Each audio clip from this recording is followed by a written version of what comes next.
welcome to my channel. Hi guys, I am on my way for a walk, and I want to try to get an early day in back at home because it's really hot today. It's 32 already. It's about 4 o'clock and the sun is very high, so I'm worried it's going to be too hot for me. But I don't want to get home that late, and I also want to save. I want to make the sauce for tomorrow. I want to make it tonight because it's going to be very warm in the kitchen, even with the air conditioner on. I want to make sure that I get everything done for the sauce. And I'm not sure if I'm going to make this a wine sauce. I'm not sure. I'm still thinking about it. So that's it. I have to pick up those couple of things, and then I'm going to meet you on my walk. Probably I'm going to save the groceries for after the walk because I have to buy almond milk. So I don't want it to go wonky. I know almond milk keeps even out of the fridge, but I prefer it to be cool by the time I get home. So it's really hot out, and although I like humid, warm days, I don't want to get burnt. So I didn't bring my hat. So anyway, guys, I will be talking on part 8 of the Melanie and the Air disappearance tonight, and we're still continuing with theories, and I believe this continuation will be dealing with possible attacks by non-local people. So stay tuned for that. And it just struck me, that the other Melanie Louise Evier could not have been, probably was not dark-skinned like the disappeared Melanie. Because Celine was fair Caucasian, and her family naturally would have been fair and Caucasian like her. So the only way that, if that theory could be entertained, that it was a case of mistaken identity, it could only have been on paper, because visually they would have looked very dissimilar from a distance. And so that just struck me, as being a very odd type of mistaken identity, And as for the fact that Louis Evier, now remember, Melanie took her mother's maiden name. So the dad was not an Evier. He was someone else. So this attack, if it were a vendetta type attack, it would have been coming from Celine's side of the family, naturally, normally. Maybe not, but it would have been that her side of the family were the targets. I don't know if we can go with that theory. Very interesting, isn't it? No wonder why this was such a complex case to assimilate for the police department, and it's a mess. It's a mess. We still haven't really entertained officially the theory of human trafficking, which is sad. But I know that the police did make an attempt to connect Melanie's case with possibly a trafficking ring, and we'll talk more about that probably in the final part. Now, this case has 8, 9, 10, 11, 12, possibly 5 more parts to it, with this one included. I'm sorry, guys, it's so long and drawn out, but I want to, what I want to get across is that cases are not always as upfront as they appear. And so this may not be a typical case of random human trafficking, ring snatching. There are so many possibilities to this case. So much more is going on, isn't it? And so, of course, I still go with the theory that it was Dennis, because he confessed. Not to the police, but he did confess.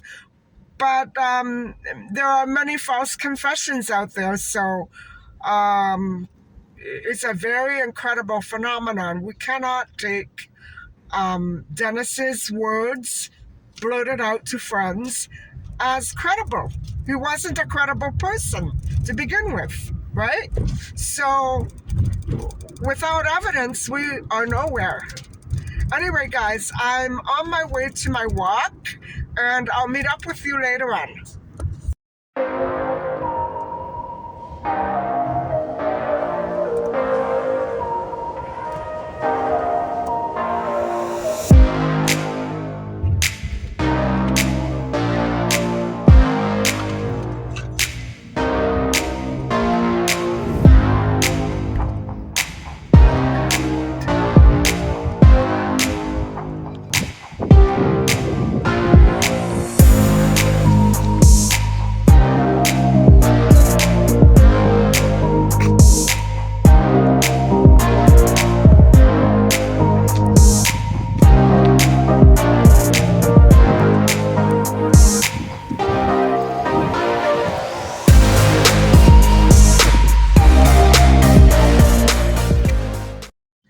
Well, I can't say that that was very refreshing, but I did walk much shorter than I normally do. I'm very displeased with myself, but it is quite warm.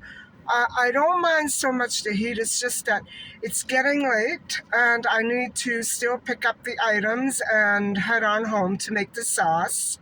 So, I guess I'm lazy. What can I say? Anyway, I will see you probably at home.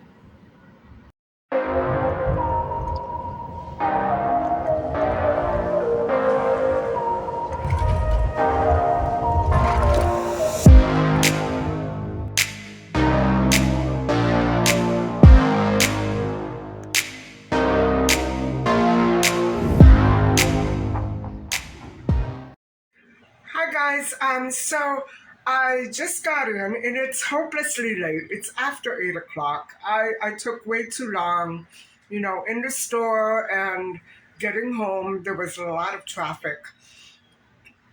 And then I forgot something, I had to go back. So that really wasted a lot of time. And so let me give you a quick look at the rest of the ingredients. Almost all of them are the ingredients. So I'll flip the view and let you have a look.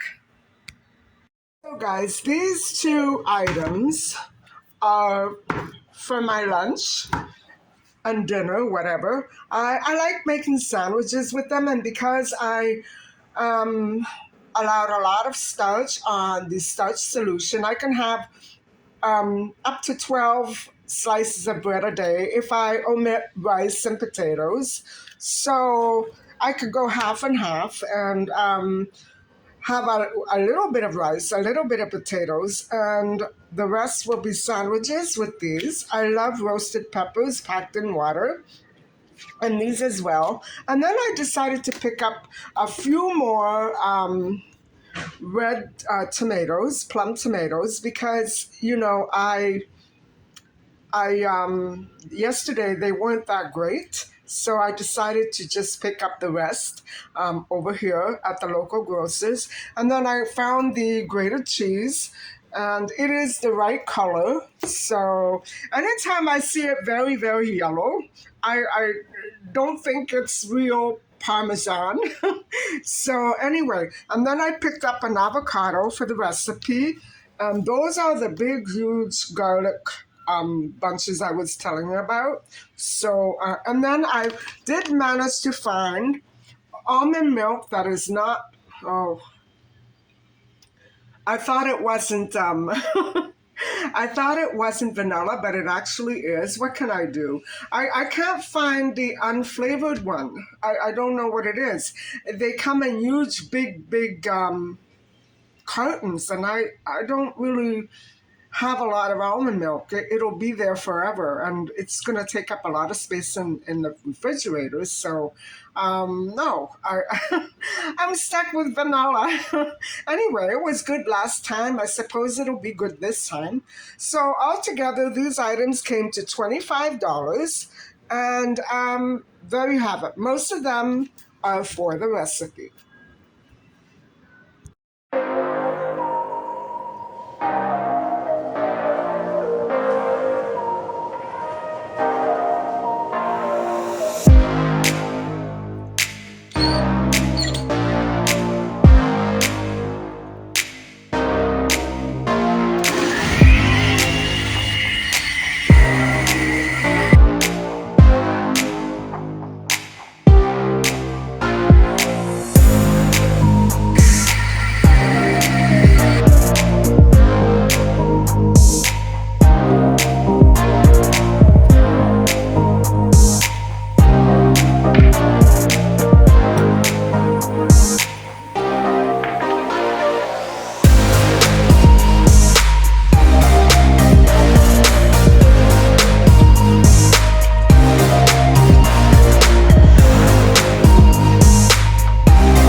Hi, everybody.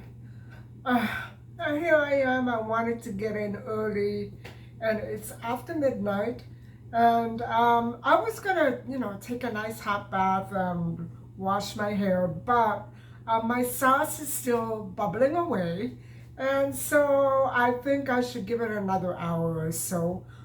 It doesn't have to simmer for as long as the bolognese sauce did, but it has to thicken up a little. So it's still quite watery, and I still have a little more wine to put in there. And so, my base was tomatoes and red peppers, so it's going to taste a little different.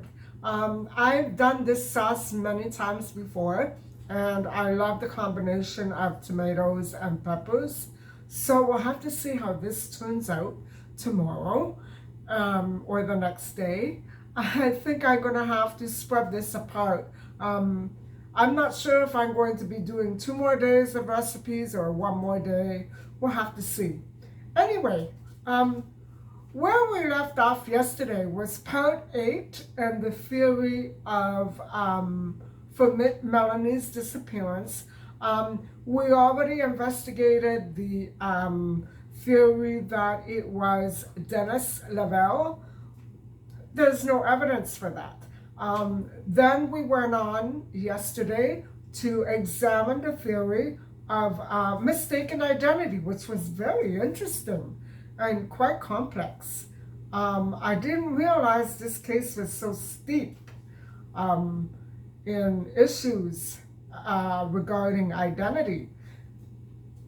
Today, we are going to look at the theory that maybe it was a local suspect.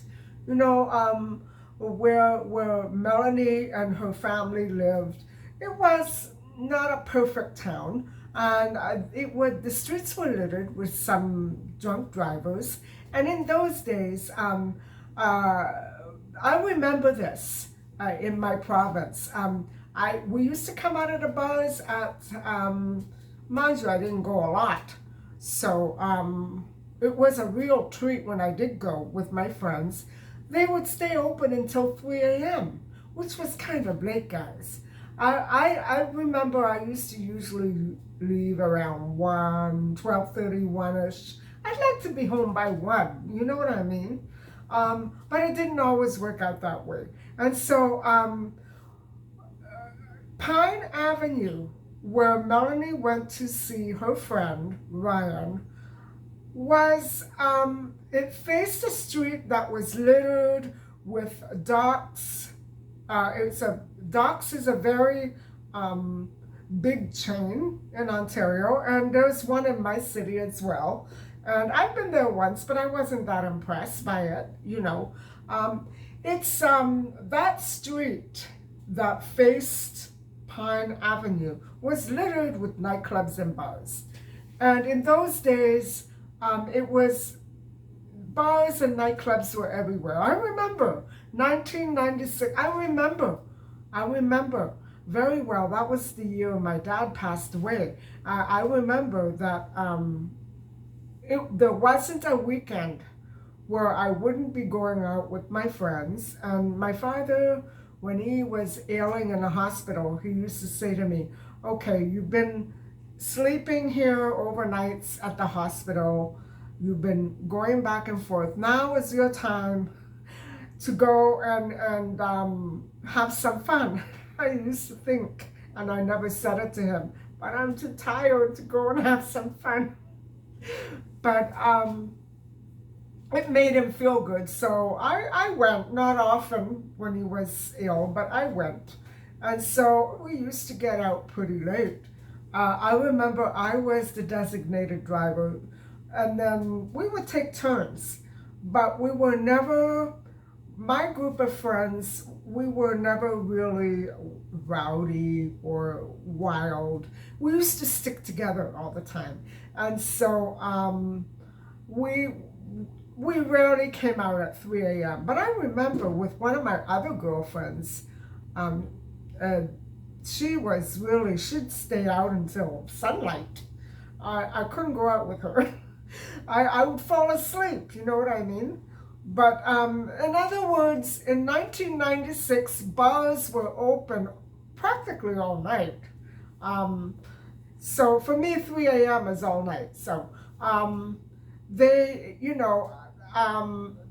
what happened was people who were at docks that night, September 28th, 1996, called in tips saying that they saw an intoxicated client or patron leave the bar early in order to reach a bar across the provincial border before last call.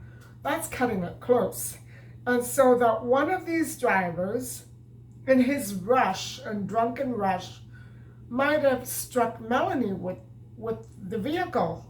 And so a 1999 search of the area east of New Liskeard was established by that one tip sent to police alleging that Melanie had been actually hit by a car on the night of her disappearance. And indeed, if you hit somebody and you hit their body, that would be double trouble for you. The tipster said that the person responsible was driving with a suspended license and had only recently been let out of jail, and in a panic loaded Melanie's body into the trunk and buried her at Dawson's Point. Wow, that person had to have been there and kept quiet for 3 years. See what I mean about these tips? I don't know, guys. You never know with tips. You never know what the motive is. You never know if it's a case of mistaken identity. Why would a person keep quiet about a tip like that for 3 years and then suddenly blurt it out to the police? Sounds like he might have been mad at somebody and doing it for revenge, maybe. I'm not sure. Anyway, police did investigate the site, but there were no remains found there. And so in 2000, police retrieved materials from a landfill in McGarry Township, while investigating a rumor suggesting a group of teens from Virginiatown was indeed responsible for Melanie's disappearance. It's sort of what's going on with Madeleine McCann's case right now, isn't it? Going to this landfill and a remote area and searching and digging around for evidence. And so in a 2021 interview, Bromley, who was Melanie's friend, said he believed that the drunk driving theory could be plausible, but it did not make sense for someone exiting the bar to stalk and assault her, as the area between docks and the bridge was very well lit and patrolled by police. Well, was it, guys? Was it patrolled by police that night? I'm not sure that they were there at the right time or at the right place. You know what I'm saying? Wherever she did go, she was missed. So several other oversights in the investigation may also point to a possibility that a police officer or somebody within the police department was responsible for the crime. And guys, I have to tell you that I didn't finish giving you all the details about the Eric and John case when they were suspecting a police officer who had been on a rampage murdering women during that time period. And he was a police officer. He went to jail. I didn't tell you that. I did because I thought, I want to lay off the police. But they were right in thinking that, because that is exactly what happened, in another township. They found out that somebody in the police department was going around sneaking into homes and murdered maybe 2 or 3 women. I don't want to go there. But it was a police officer. So, the resulting errors that kept being made by the police, and I'm sure a lot of us would be inclined to agree sometimes, that they were deliberately trying to cover up. And I often wonder about if any of those police officers who were investigating the Christine Jessup case knew about Calvin Hoover, because he serviced the police department with his, cable wires. He would hook up cables and all that stuff for the police station. And so he was known there. He was also known to the police because he had a criminal record. And so, I often wonder why all the mistakes that were made in that case. That poor man lost his freedom because he was falsely arrested. I always had a feeling that within that case, police were doing it to cover something up. And who knows, maybe Calvin Hoover had something on them. You know what I'm saying? And that's why they protected him, if that was the case. Anyway, one other witness alleged that before Melanie's disappearance, a police officer had asked around town about Melanie as though concerned for her well-being. And white supremacist groups were active in that area in the 1990s, and Melanie's disappearance was considered a likely hate crime. Obviously, it was a hate crime, guys, but we don't know who or why. And so Melanie's disappearance is a hate crime.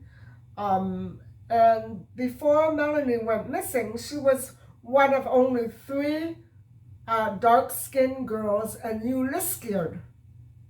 So following her disappearance, the other girls were put under surveillance. That sounds racist. in case that they were targeted next. I don't believe that. I don't believe that. I'm sorry, I don't believe that. I'm sorry. Maybe they were put under surveillance because the police were maybe afraid that she knew too much. They knew too much. That's what it sounds like to me. I don't know. Police stations do the darndest things. I don't understand this. And so, you know, this podcast called The Next Call said exactly what I just did, that one of the men who have been with Melanie the last night of her life described New Liskeard as a discriminatory old hick town.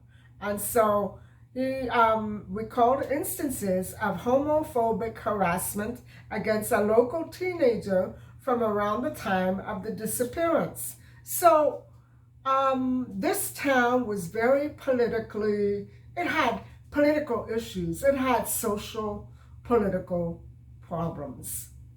It had deep problems, and not only discrimination, but other problems as well. You know, it's people were not actually free to do and say and feel what they wanted to. In other words, discrimination sort of ran that part of town. That is the idea that I get from all of these witnesses' accounts. And so, let me see. All right, so Melanie's younger sister, Jessie, describes having to change schools often to get away from racist abuse before finally switching to homeschooling, and has since moved to Southern Ontario, where I am, to avoid having to raise her own children in such an environment. You see what I mean, guys? You see what I mean? Now, I do understand that my province has areas in the outskirts of all these large cities where only certain classes, I should say, certain ethnic groups go. And should you not be one of that, should you not be of that same ethnicity, well, you're going to have problems. And it shouldn't be like that. And who I blame for these problems are the real estate companies and the brokers and the agents who go around, and I know one, acting as though only people of one type of ethnicity have a right to buy homes wherever they want. Guys, I've been through it. No, I've never tried to buy a home, but I understand the attitude of some of these people in the home selling business. They will scam, they will rip people off in order to keep that class all one, that race all one. That's no good. That's creepy. And so it's sad that Jessie had to go through that.